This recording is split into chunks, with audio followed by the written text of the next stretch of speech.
El gran especialista de la literatura cristiana antigua, Johannes Quasten, en su Patrología, tomo 2, dice en la introducción: la victoria del emperador Constantino en el puente Milvio en Roma señala el momento decisivo de la historia de la Iglesia antigua, de la Iglesia que fue perseguida desde Cristo, de hecho, y oficialmente perseguida en el Imperio Romano a partir de Nerón, el año 64 a 312. Entonces, en 312, Constantino el Grande, en una batalla donde había pintado la cruz sobre los escudos sus soldados, ganó la batalla frente a otro emperador pagano. Esta victoria significa el fin de la Roma pagana y la inauguración del imperio cristiano. De religión fuera de ley, el cristianismo, la Iglesia Católica, se convirtió primero en religión tolerada y finalmente en religión preferida. Después que fracasó el intento efímero del emperador apóstata Juliano, que murió en 363, fue emperador de 361 a 363. Entonces, después del efímero intento de restauración pagana, la religión cristiana vino a ser pocos años más tarde, bajo Teodosio el Grande, Teodosio I, la religión del Estado romano. La Iglesia, con su ciencia, su liturgia, su arte, entra así en una nueva era. Empieza el periodo de los grandes padres de la Iglesia, la edad de oro de la literatura eclesiástica. Los escritores cristianos de los siglos IV y V, de los años 300 a 400, están en condiciones de dedicar sus talentos a otras causas, además de la defensa de la Iglesia contra los paganos. El rasgo distintivo de esta época es el desarrollo de la ciencia eclesiástica, de la teología, explicación de la Biblia. Libre ya de la opresión exterior, la Iglesia se dedica a preservar su doctrina de la herejía y a definir sus principales dogmas. Es la época de los grandes concilios ecuménicos, concilio de Nicea, 325, concilio de Éfeso, 431, concilio de Calcedonia, 451. Entonces define el dogma y los grandes concilios, y su característica más sobresaliente, en efecto, de las disputas teológicas es una intensa actividad teológica. Se piensa la fe, se explica la fe.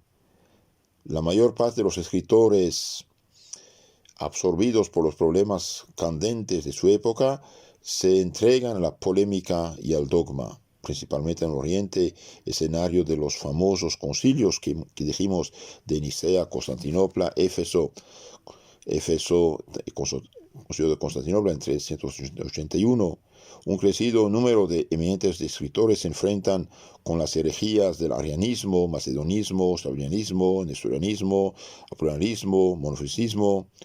De esta suerte, este periodo produce grandes teólogos como San Atanasio, los padres capadocios, precisamente San Basilio el Grande, San Gregorio Nacianceno, San Gregorio de Nice, San Juan Crisóstomo, Cirilo de Alejandría y otros muchos, como Santefren de Siria, cuyas obras nos traen el eco de los conflictos intelectuales de esta época.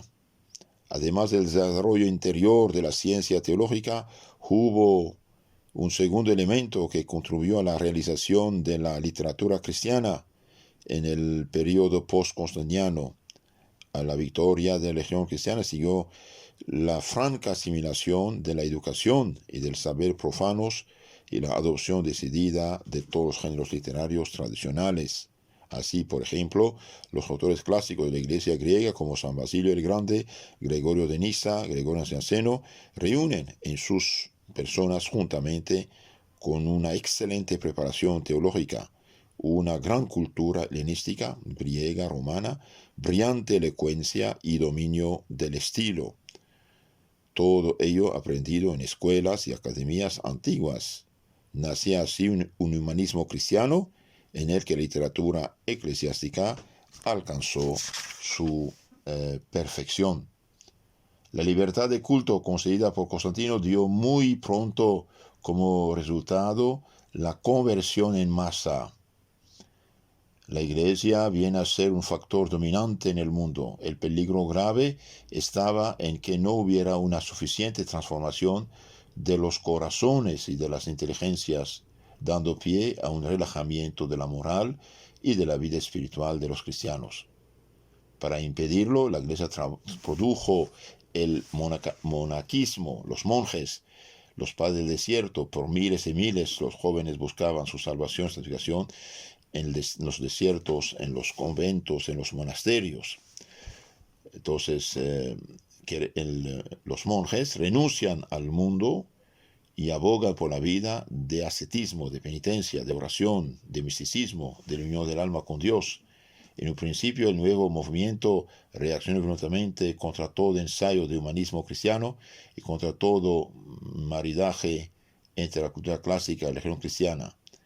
En las primeras comunidades de cenobitas se recomendaba el trabajo manual y la oración más que la ciencia sagrada y la actividad literaria. Y bien, ellos de un lado dedicaron los monjes su vida a la oración, al trabajo, y los grandes obispos, grandes sacerdotes, trabajaron en la transformación de las mentalidades mediante la predicación de la fe, la explicación de la Biblia y también defensa de la fe cristiana auténtica contra los que querían falsificar la herejía. Ustedes saben que la herejía es un cáncer espiritual. La herejía es corrupción, es como poner 2 gramos de veneno en la leche.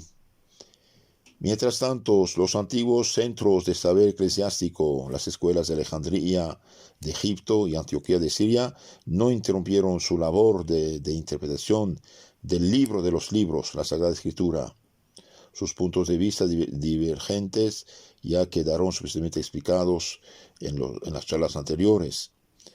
En los siglos IV y V se vieron hondamente envueltas estas escuelas en las grandes controversias dogmáticas que precedieron y siguieron a los concilios dogmáticos de Nicea 325, de Constantinopla 381, de Éfeso 431, donde María fue proclamada Madre de Dios, y finalmente de Calcedonia 451.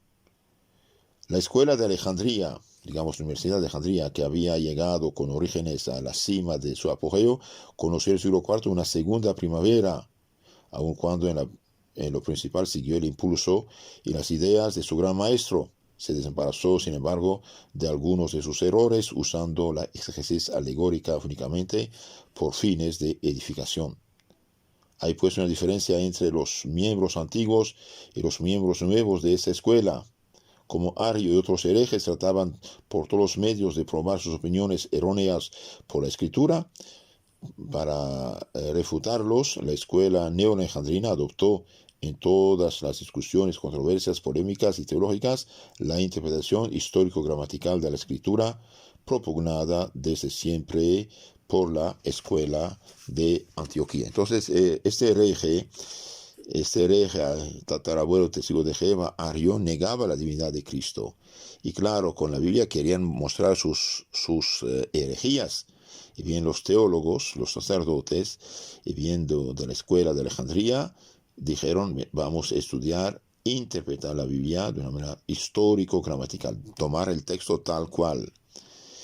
El método alegórico, por ejemplo, Cristo dice, este es mi cuerpo. Y bien, no podemos decir esto representa mi cuerpo. Si tengo delante un caballo, y un caballo verdadero, no puede decir que representa un caballo. Es un caballo. Dios no quiera una persona perdida en la selva. Bien, si tiene un león frente a ella, o una boa tremenda frente a ella, no puede decir que esto representa un león, una boa. Es una serpiente, un león que va a devorarla. Entonces, entre es y representa o significa hay una diferencia. Cristo dijo, ese es mi cuerpo, ese es mi sangre. No podemos decir representa. Es. Entonces, ahí los intelectuales católicos tomaron la cosa muy en serio y gracias a Dios dieron un golpe fatal a esta herejía que, sin embargo, perturbó la vida cristiana durante varias décadas. El método alegórico se había mostrado insuficiente por estos fines de defensa de la fe. El orientador de esta nueva escuela fue San Atanasio, defensor de la fe católica contra el sacerdote hereje Ario. Sus discípulos más brillantes fueron Eusebio de Cesarea, los tres capadocios, Dídimo el ciego, Ezequiel de Jerusalén y Cirilo de Alejandría, protagonistas de la ortodoxia contra Nestorios. Sin embargo, la fidelidad a los viejos principios de interpretación dio lugar a confusas especulaciones del tipo del monofisismo y del monotelicismo, otras herejías que van a perturbar la vida cristiana en Oriente y finalmente preparar el camino a la conquista de una secta judío-cristiana que va a transformarse en un anticristianismo radical que es el Islam, los musulmanes. La escuela de Antioquía alcanzó durante este periodo la cima de su fama, siendo su jefe Diodoro de Tarso. Él y sus grandes discípulos, San Juan Crisóstomo, Melesio de Antioquía, Teodoro de Mosuesta, se mantuvieron fieles a los principios de su fundador, Luciano, un sacerdote, quien ponía mucho énfasis en la traducción literal del texto bíblico y en el estudio histórico-gramatical de su sentido. Con todo, las tendencias racionalistas de esa escuela, que pretendía eliminar de la doctrina cristiana el elemento de misterio, llevaron a muchos de sus representantes a conflictos con la enseñanza tradicional de la Iglesia. No fue Ario, discípulo de su fundador Luciano, el único hereje que recibió su formación en Antioquía. Nestorio y Apolinar de la Odisea pertenecieron también a esta escuela exegética, lo mismo que Teodoro de Mosuesta. Este último, sin embargo, es acreedor a un juicio más positivo que el que le ha otorgado hasta ahora. Sus comentarios bíblicos, junto con los de otros escritores de la escuela antioquena, como Teodoro de Ciro, hacen gala de una extraordinaria habilidad exegética, tanto en la forma como en el contenido. Entonces, una escuela filosófica, teológica puede tener problemas. Y aquí, por desgracia, la escuela de Antioquía sí produjo unos desviados que causaron muchos problemas en la iglesia, Ario y Nestorio, dijimos, ¿no?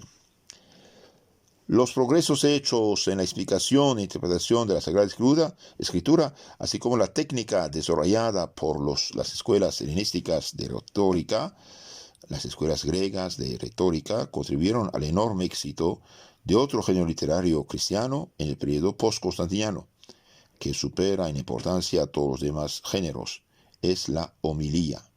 La homilía es la explicación de la Biblia. Han llegado hasta nosotros un número incalculable de los sermones de los siglos IV y V, gracias principalmente a la abnegada labor de taquígrafos cristianos. El ejemplo más famoso es San Juan Crisóstomo, doctor de la Iglesia, obispo y santo patrono de los predicadores católicos. El orgulloso desenlace de 3 siglos de conflicto con el Estado dio ocasión a los primeros ensayos de historia universal de la Iglesia. El padre de esta nueva ciencia es Eusebio de Cesarea. Continuaron su obra, pero sin superarle otros muchos historiadores eclesiásticos. Uno se llama Sócrates, Sosomeno, otro Teodoreto, Felipe de Sido y Ezequiel de Jerusalén. El padre de la historia eclesiástica es Eusebio de Cesarea. Gracias a su labor, tenemos cartas, tenemos documentos, tenemos archivos originales de los 3 primeros siglos de la historia cristiana. Es algo maravilloso, porque es Eusebio que conservó, por ejemplo, la carta de los mártires de Lyon de Francia, martirizados en el año 177. También nos proporcionan excelentes información las numerosas cartas que nos legaron muchos de los más eminentes escritores cristianos de este periodo. La libertad concedida a la Iglesia provocó un aumento de correspondencia entre los cristianos que ya no estaban perseguidos por el Estado, por la policía, que en cuanto a la forma y el estilo continuó la tradición de la literatura epistolar del mundo helenístico, que estaba muy desarrollada. Como la mayor parte se compuso con vistas a su publicación, aún los mensajes privados siguen las reglas dictadas por la estilística griega. Aun cuando el género epistolar es la forma literaria cristiana más antigua, las primeras grandes colecciones de cartas solo empiezan en el periodo post-constantiniano. No solo revelan los diversos intereses de sus autores, sino que, entremezclada con discusiones doctrinales, suministran también información de primera clase sobre todos los detalles de la vida económica, profesional, social, política y religiosa. Toda la sociedad de aquellos tiempos pasa y vive delante de nuestros ojos. No se les ha reconocido hasta ahora todo el valor que tienen desde el punto de vista teológico, filosófico, histórico. Son una mina de información que está muy lejos de haber sido agotada. Por ejemplo, las cartas festales, encíclicas y personales de San Atanasio ofrecen una fuente extraordinariamente rica para la historia de la Iglesia de Egipto, para las controversias trinitarias contra el arrianismo y para los orígenes del monaquismo, de los monjes.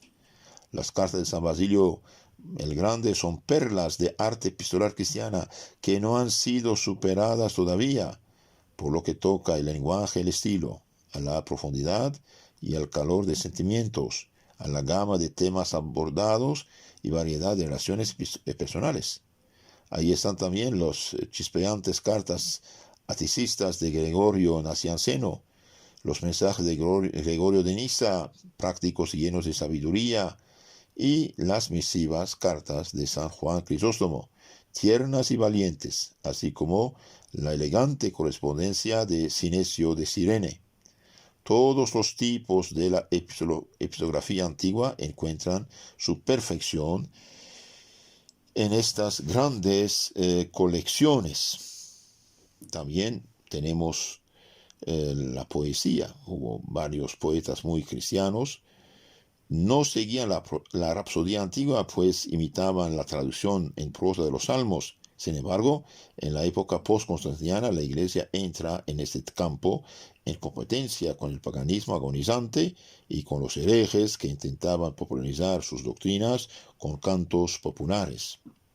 Ario Apolinar de la Odisea, el Viejo y el Joven y la Emperatriz Eudoxia compusieron himnos de ese tipo para sus fines, y las antiguas escuelas filosóficas hacían uso de composiciones de esta clase para propagar sus ideas. Siguiendo las huellas del neoplatonismo, San Gregorio de Nacianceno escribió versos en alabanza del Dios incomprensible. Es autor de más de 400 poemas cristianos. Más brillante aún que el Sinesio de Cirene. Tiene himnos en honor de la Santísima Trinidad. Ambos siguieron fielmente las leyes del metro antiguo, aunque en Gregorio encontramos ya de vez en cuando una nueva forma de ritmo que depende del acento. Vemos aquí la primera influencia de la poesía siríaca, aramea, y nos dio el más grande de los poetas de este periodo, el diácono San Efrén de Siria, doctor y padre de la Iglesia, cantor de la Virgen. Él decía: mis huesos gritarán desde la tumba que María dio luz a Dios.